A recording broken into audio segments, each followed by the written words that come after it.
Jaya Vishnu Pad Paramahamsa Parivajagacharya Astatara Srimad His Divine Grace Sri Bhaktivedanta Swami Srila Prabhupada Ki Gaura Premanandi.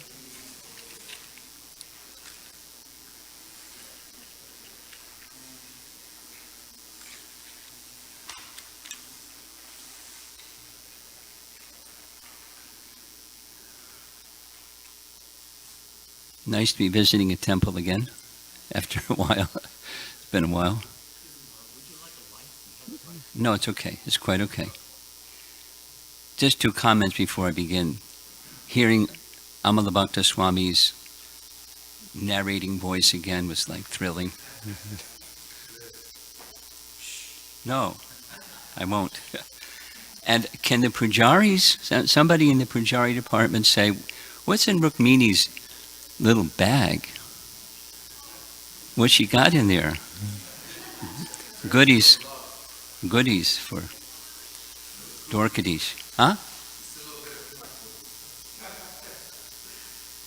Om Namo Bhagavate Vasudevaya.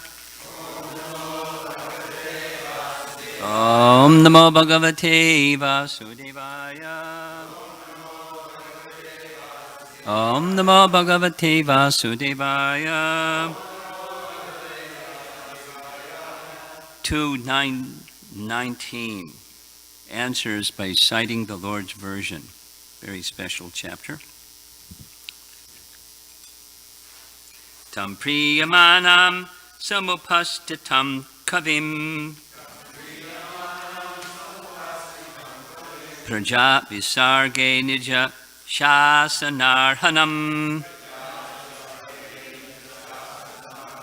Babasha ishat smita shochisha gira Priyak priyam prita mana kare sprishan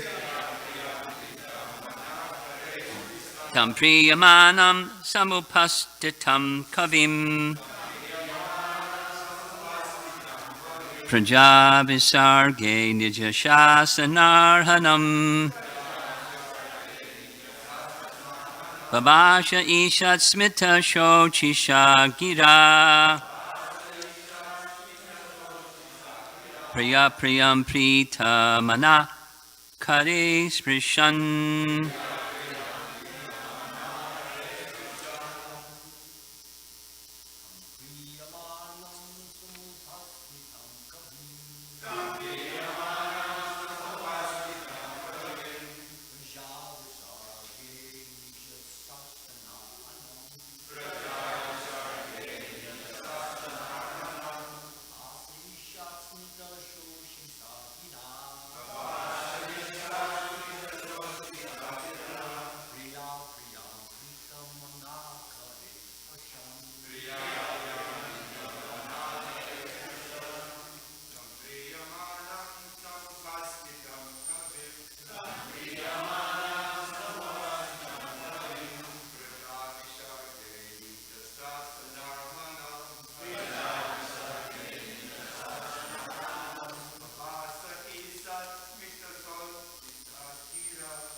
Ladies, please.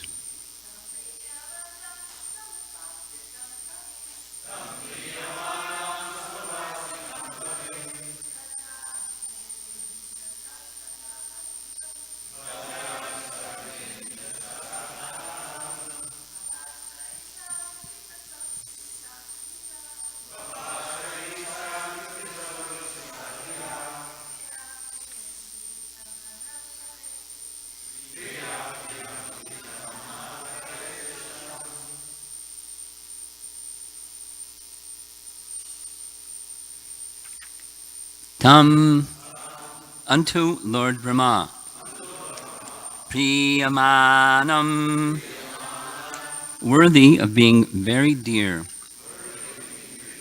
Samupastitam, present before, Kavim, the great scholar, Praja, living entities, Visarge, in the matter of creation, Nija, his own, Shasana, control, Arhanam, just suitable, Babashe, addressed, Ishat, mild, Smita, smiling, Shochisha, with enlightening, Gira, words, Priyaha, the beloved, Priyam, the counterpart of love, Prita Manaha,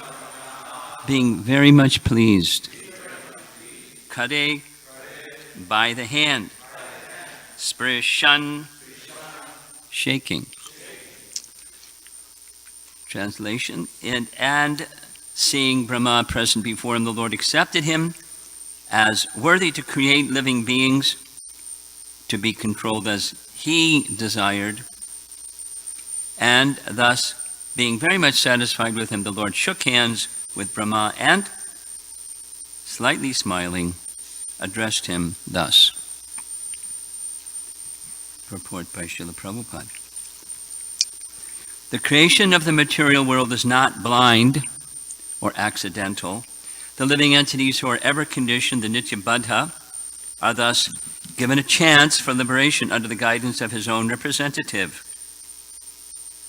like Brahma. The Lord instructs Brahma in Vedic knowledge in order to diffuse this knowledge to the conditioned souls. The conditioned souls are forgetful souls in their relationship with the Lord, and thus a period of creation and the process of dissemination of Vedic knowledge are necessary activities of the Lord. Lord Brahma has a great responsibility in delivering the conditioned souls, and therefore he is very dear to the Lord. Paragraph. Brahma does his duty very perfectly, not only by generating the living entities, but also by spreading his party for reclaiming the fallen souls. The party is called the Brahma Sampradaya, and any member of this party to date is naturally engaged in reclaiming the fallen souls back to Godhead, back home. The Lord is very much anxious to get back his parts and parcels, as stated in the Bhagavad Gita. No one is more dear than the one who takes the task of reclaiming the fallen souls back to Godhead. Paragraph. There are many renegades from the Brahma Sampradaya whose only business is to make men more forgetful of the Lord and thus entangle them more and more in material existence. Such persons are never dear to the Lord, and the Lord sends them deeper into the darkest region of matter so that such envious demons may not be able to know the Supreme Lord. So better watch out. Anyone, however, preaching the mission of the Lord in the line of the Brahma Sampradaya is always dear to the Lord, and the Lord, being satisfied with such a preacher of the authorized bhakti cult, shakes hands with him in great satisfaction.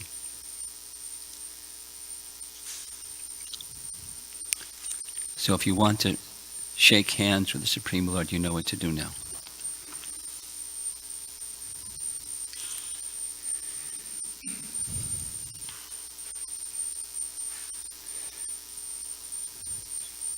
It's 5 minutes after 8. When does the bell ring?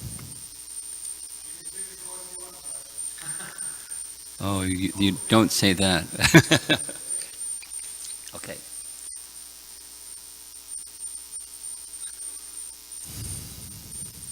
Many things, many points. One outstanding one is the final two words of the verse. Kare sprishan, kare by the hand, sprishan shaking. Now many of the senior devotees have probably gone through this exercise a little bit. But there are different relationships with the personality of God, including different Lord Brahmas, just like the Brahma that's in Brahma Sampradaya, in Brahma Samhita. He was a maidservant. And this particular Brahma is a different Brahma because his relationship is friendship. So there are different Brahmas in different universes, and they have different relationships, eternal relationships. That's one point.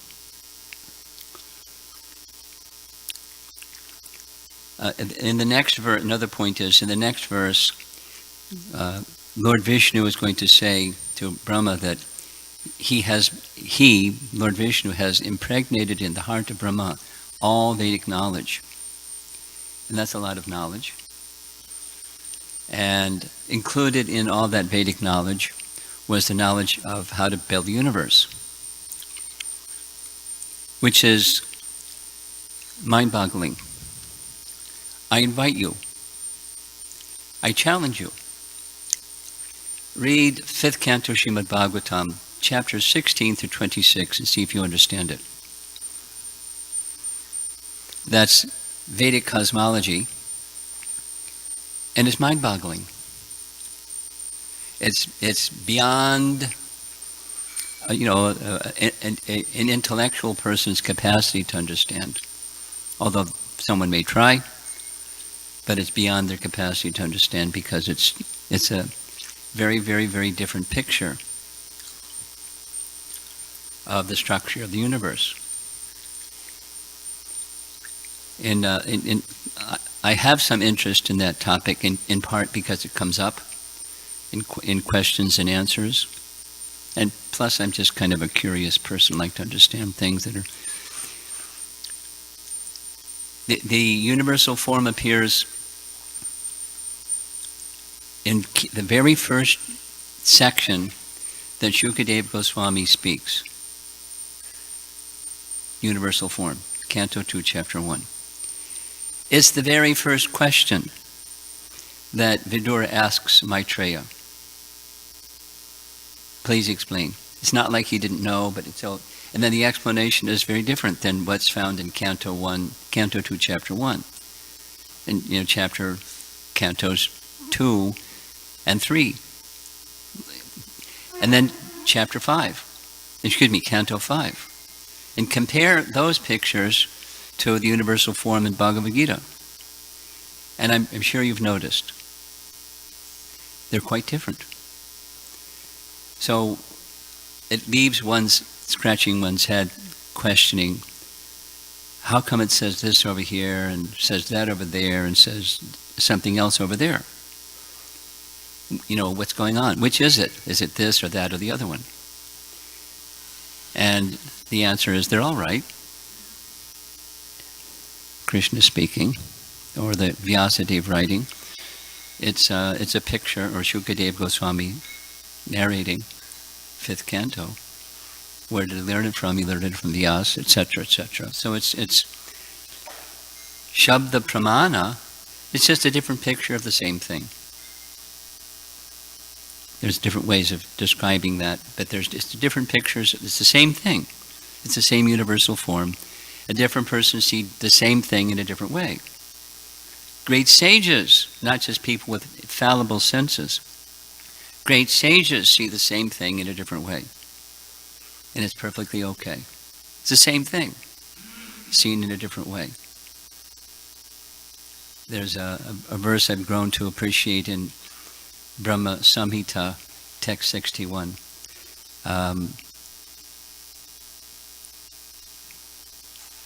Yadrashi shadha siddhi bhavati tadrashi.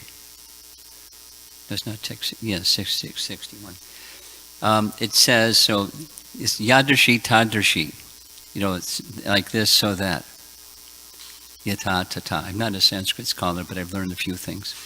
So yadrashi shadha means faith.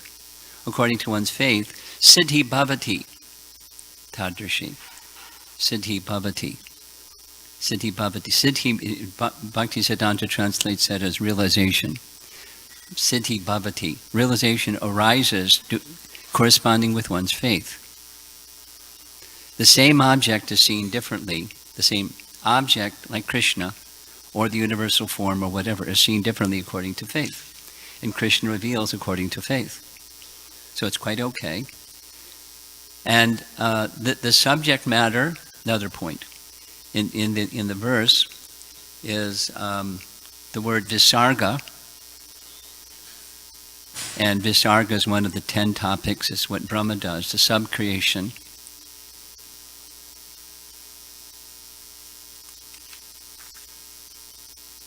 Praja visarge. So the emphasis in the verse is Brahma has the qualification to praja visarge, to create living entities.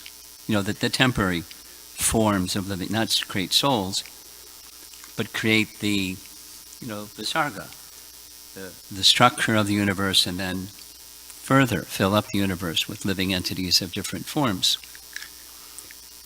And quite amazing. One of my favorite little statements of Prabhupada is, let the scientists create one mosquito. And the mosquito can fly in any direction, and it can reproduce itself. Let them create one mosquito. I don't know if it's true, but I heard Bhadrinarayan Swami say that the engineers that built the Bay Bridge, they studied spider webs. Have you heard Bhadrinarayan Maharaj say that one? They studied spider webs because spider webs know how to make bridges. And then they made using the technology of spider webs, they learned and built the Bay Bridge.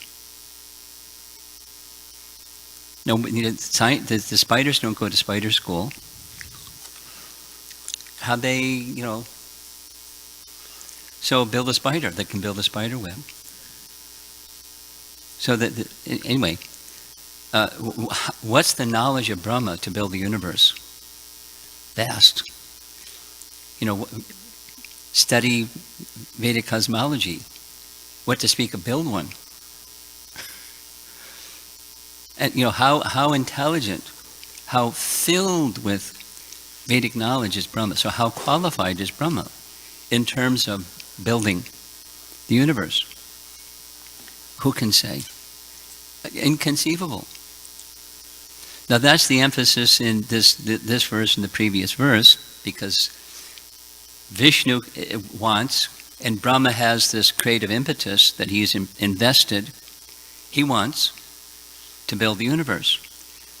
And, to build it, you have to have a sanction and blessings and, a lot of knowledge. So the next verse, Vishnu is saying, I have empowered you with all Vedic knowledge. Something like Chaitanya Mahaprabhu said to Rupa Goswami, or about Rupa Goswami, only I've given the fullness of my mercy. Like, what's that? What's the capacity of someone to receive the mercy of the most merciful? Rupa Goswami's up there. But he was qualified. And he Lord Chaitanya said to Srup Damodar, I saw him as a qualified person, therefore I empowered him. You instruct him further in the science of rasa.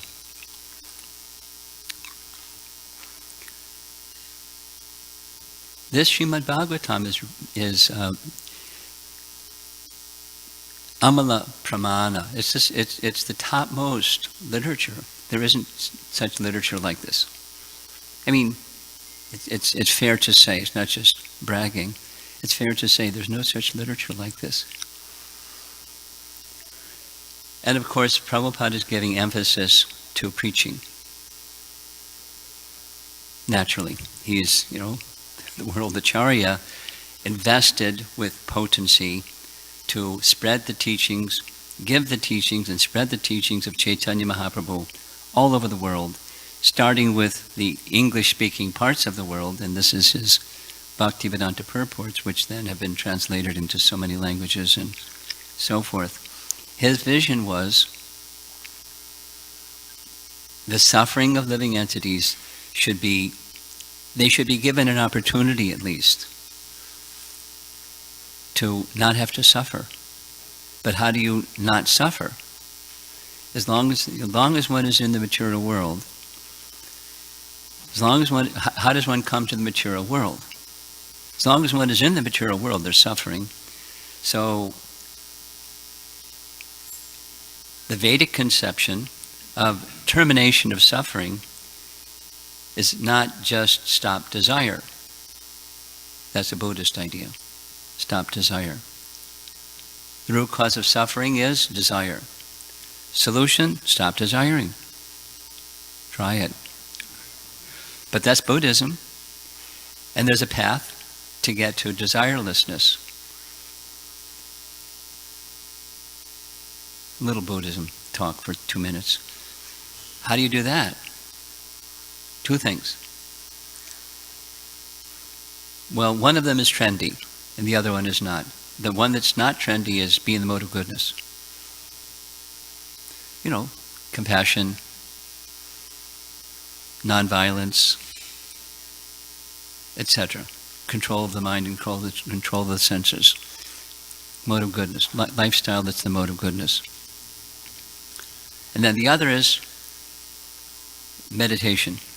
And the type of meditation is be in the moment. And everybody knows that one. That's the popular one. Be in the moment. Mindfulness. Mindfulness. It made its way into nooks and corners of this world. Mindfulness. I was visiting a college in Chicago last year before last year because of COVID.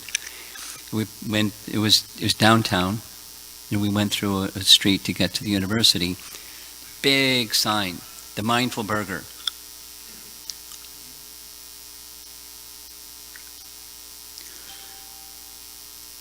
Anyway, the Mindful Manager. It's just marketing, mindfulness. But what mindfulness from the Buddhist conception is very simple. It's called Kshanik Vada, the doctrine that all there is the moment. Past is gone, future doesn't exist. All there is the moment, so be in the moment. Be in the moment, be in the moment, be in the moment. And when you're really good at being in the moment, what's the goal? Go on the other side of the moment. What's that? Nirvana. What's nirvana? Cessation of material existence. You're enlightened. You don't exist. End of story.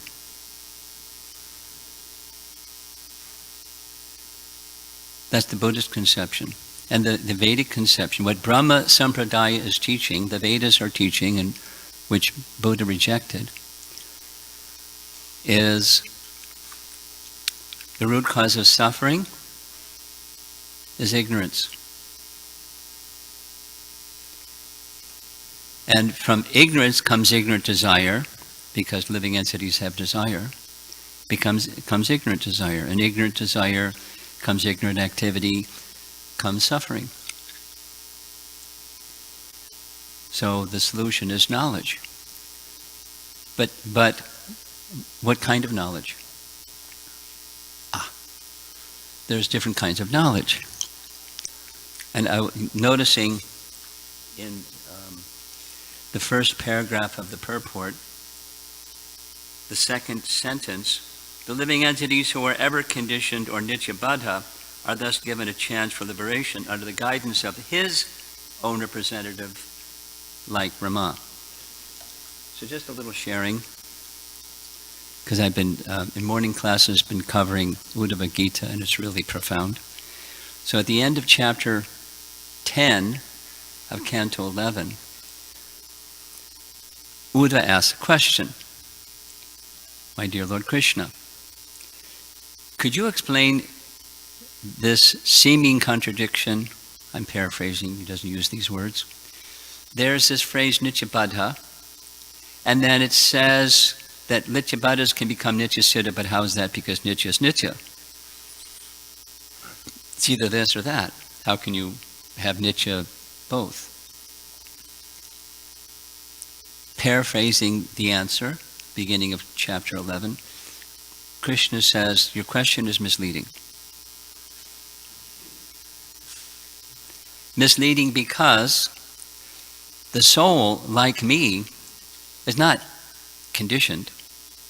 That conditioning is an upadhi, is a designation. It's not who we are. And for that matter, nitya siddha, depending upon the potency of Maya Shakti. Listen, it's subtle. Maya Shakti has two potencies, according to this section of the Uddhava Gita. One is Vidya Shakti and the other is Avidya Shakti. And they vacillate, sometimes and sometimes, like the world of duality, sometimes and sometimes. So it's not that you get Vidya Shakti and you stay there. Because you have to have shelter of something other than Vidya Shakti. What's that something other? The source.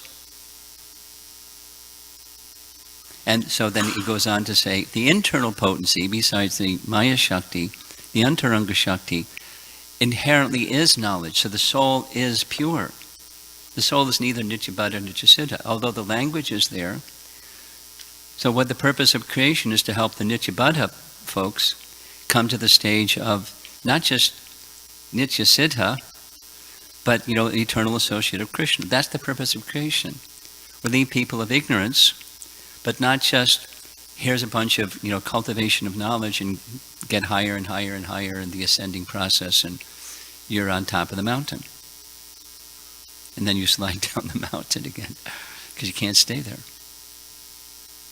without shelter. So it's a very interesting chapter. And the Brahma Sampradaya teaches it, of course, because the Srimad Bhagavatam is part of, it's the ripened fruit of all the Vedic wisdom and teaching through the bhakti process that ignorance can be permanently, not temporarily, up the mountain by ascending, but permanently dissolved.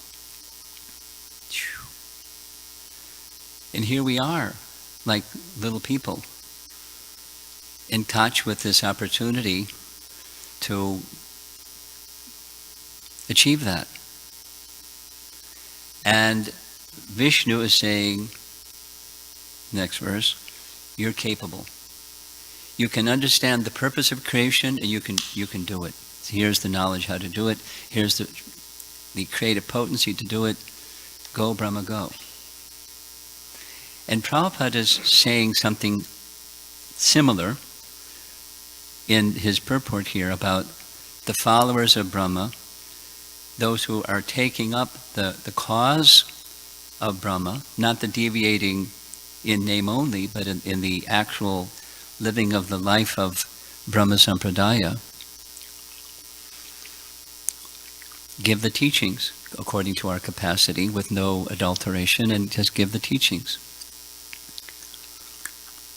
And one who does that is dear to Krishna, or in this case, dear to Vishnu. And Vishnu is ready to shake your hand. There's no one more dear to Krishna than such a person. But there's a lot to understand about what's all that about. Just two things, and because it's 8:26. The other day, someone asked a question. Is this deception because we hear just chant Hare Krishna, follow the four regular principles, and go back to Godhead? Then on the other hand, we hear all these conditions. You have to chant like this, and you have to perform devotional service like that, and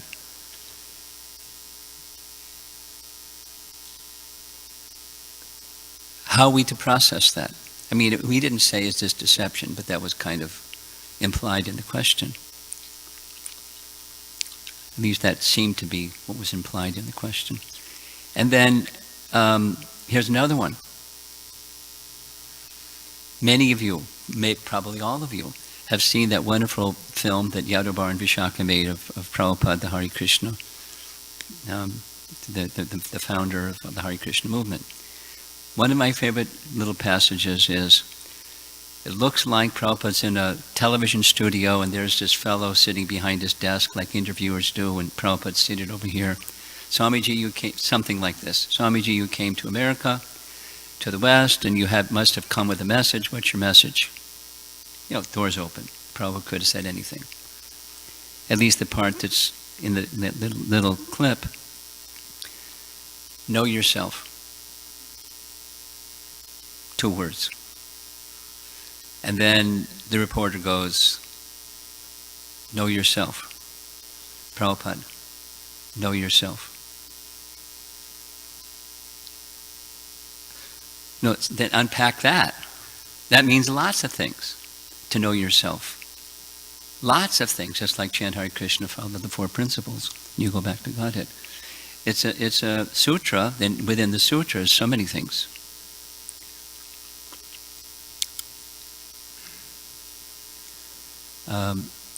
One time I was introduced to somebody at a Rath Yatra some years ago when we could have outdoor Rath Yatras.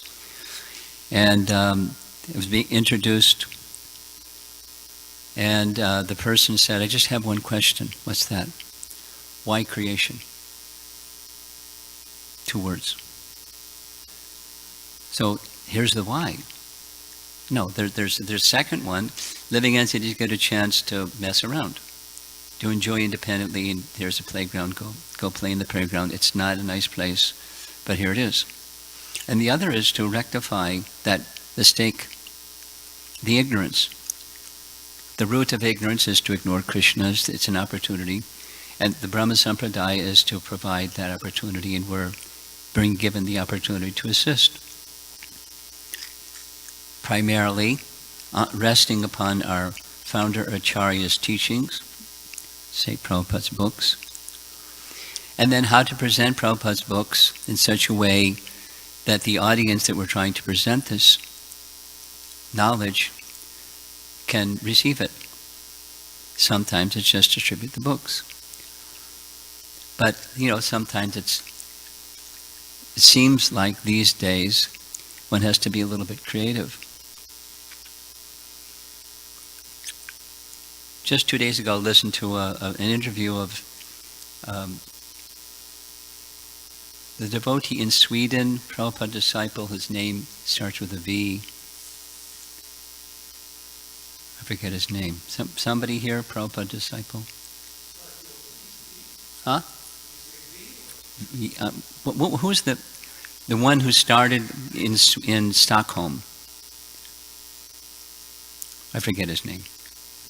Huh? Bhagavan.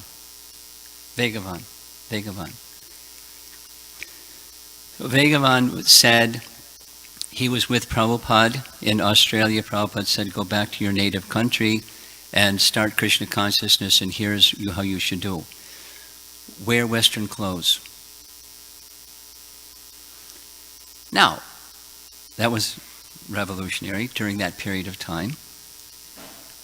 And when he was traveling back to Sweden with Ajit Prabhu, a very wonderful devotee in Australia, because they started the center together, they passed through Germany and they were told, don't do it like that, just distribute books and wear dhotis and shaved heads. So they followed that GBC instruction, but Prabhupada's this is really early. Wear Western clothes, grow your hair, and distribute books that way. No, there's different ways of doing everything. But it's just an indication that there's variety, even during Prabhupada's time, of how to present Krishna consciousness with the purpose that it would be received. Okay. Right on time. I think that's a sign to end.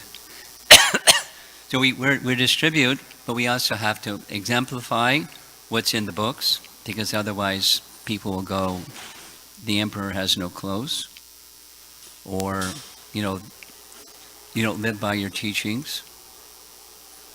There's words, not complimentary words about people who say something and do something else. So we're to live by what the teachings say as best we can as representatives of the Brahma Sampradaya, and consider the audiences and how to best give those teachings, along with exemplifying them by character. Okay, so it's 8:30. Any discussion? Abrupt ending, but that signal. Comments or questions? Yes. Here comes Bhakta Mike. Thank you very much. At one point you were mentioning just how do we do it to be able, I understand, how do we do it to be able to understand a deep subject matter like this? And I read this to you from the Brahma Samhita, and you please, I have a question from that too, where it says that the highest devotion is attained by slow degrees by the method for constant endeavor for self-realization. Yes. With the help of scriptural evidence. With the help of what? The help of scriptural evidence, Yes. theistic conduct, and perseverance in practice. So my question right there will be the theistic conduct, Theistic conduct. conduct. Yes. Because you was just mentioning right now that traditionally devotees, they go with the devotional clothes, tilak, and everything, but later on Prabhupada switch. Theistic conduct means there's principles of Dharma and you don't deviate from the principles of Dharma. You abide by the principles of Dharma. So your attire is not a principle of Dharma. Following the instructions of the spiritual master is a principle of Dharma. And the spiritual master instructs this, it's this. If he instructs that, it's that. Principle of Dharma is follow the instructions of the spiritual master. Besides that little explanation that you just gave, there are other further theistic conduct. It just means principles of Dharma. It's not details, it's principles. That's theistic conduct.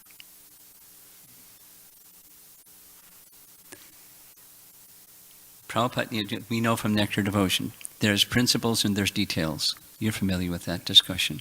So the spiritual master may, according to time, place, circumstance, adjust details, but doesn't deviate from principles, because principles is theistic conduct. Is that all right? Okay. Brigopati?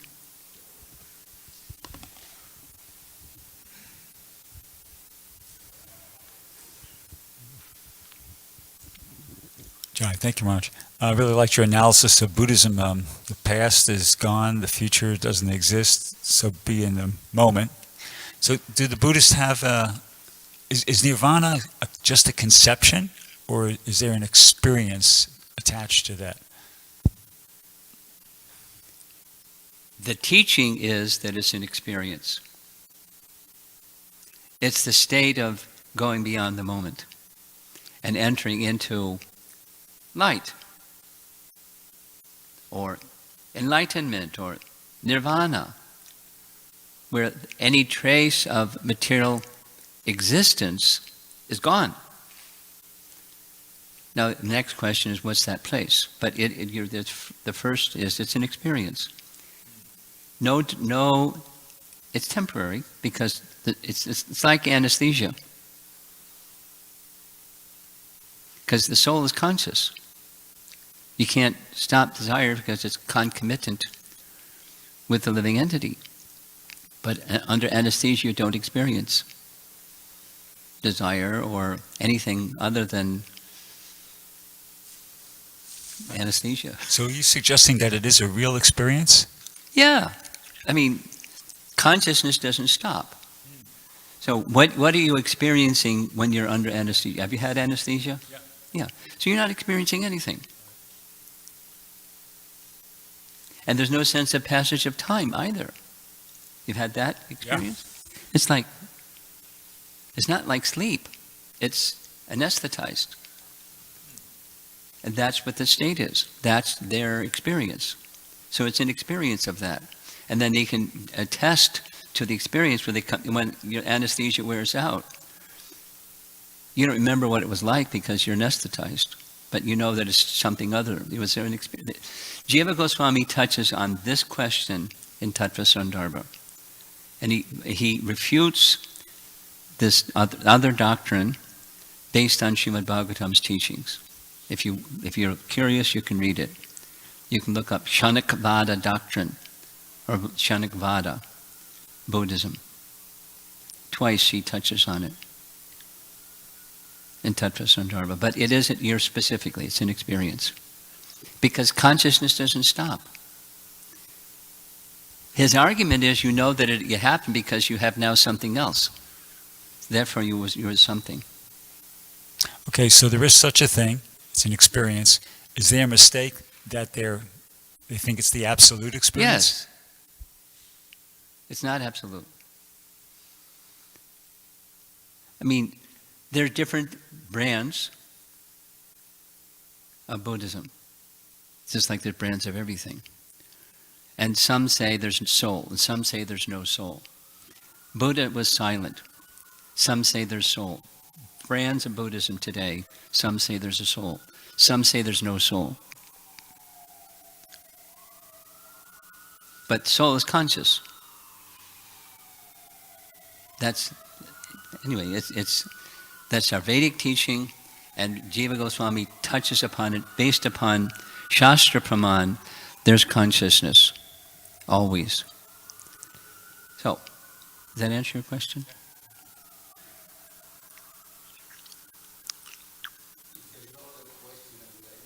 Let's see if there's something else. Okay.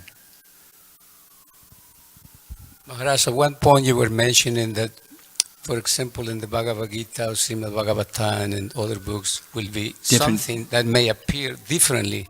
Yes. So I have a question in regards to this verse that I'm going to read to you. And it's from the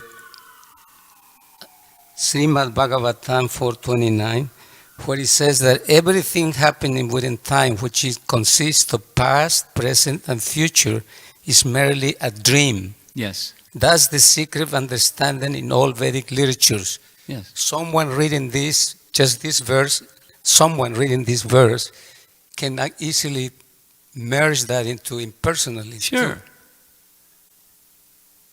Or Voidism like the Sure. Buddhists. Piece of cake. Merge. Can we hear your point of view from our side more precisely for those practicing Bhakti Yoga? There's two realms, spiritual and material. Past, present, and future is in this, which is a reflection of that. That is reality. And that has variety. And there's, according to Jiva Goswami, there's a sense of time that's eternal time acting under the agency of Yogamaya, so there's a sense of time. But it's eternal time. Now that's beyond our little binary processor called the mind to think about. It's in another realm.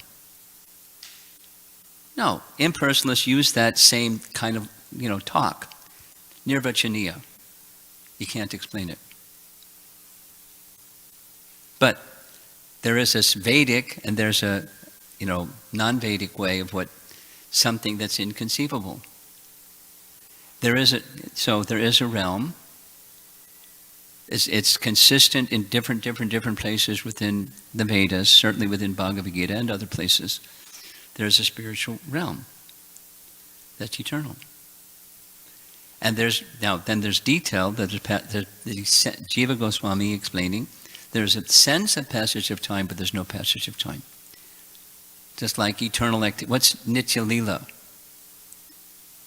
We don't have any experience of Nitya Lila because we have experience of time, past, present, future Lila or events. But Krishna has Nitya Lila. It's not double talk. Other question over there. Thank you. Earlier on in the lecture, it's okay. Boop, boop, boop, boop, boop, boop, boop, boop. Stuck in his pocket. Go ahead. You were explaining that as faith grows, you get realization. Yeah. How do you get that firm faith without first having the realization? Well, yeah, it's association of those that have that realization. Sadhu Sangha.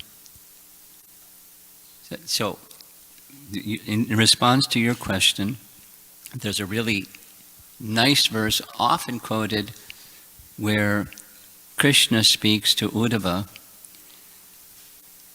and because I'm anticipating the next question, he uses the word, Krishna uses the word yadrichchaya. Yadrichchaya is a really far out word. It's translated as somehow or other, meaning there's no apparent cause, because every effect has a cause, but there's no cause for yadrichchaya. So yadrichchaya sadhu sangha. So a sadhu comes along and gives association. Now, why did the sadhu come along? Yadrichchaya. There's no cause. They're by nature, they're compassionate. They're servants, they're instruments, so they come and they impart, they give their association in such a way that one develops faith. It's intrinsic, and then it awakens in contact with one who has faith. That's how it starts, association. And then it grows through association. And then it grows through association, and it grows through association. And it grows through association. And then service, of course. And that, because association, unpack that one. It means you serve. Association doesn't mean just hang out. It means you serve. I mean, that's bhakti. You serve. You do practical activity. So you hear something, and you practically do that something that you hear. And you get some realization. So then you go back to the place you heard from and say, I want more, please. Faith grows. But it starts with yadrichchaya sadhu sangha. And then grows. So keep an association and don't go away from association. However, even if you're online and hearing whatever online, don't go away from association. Anything else? I think we're done. Srila Prabhupada ki Jai.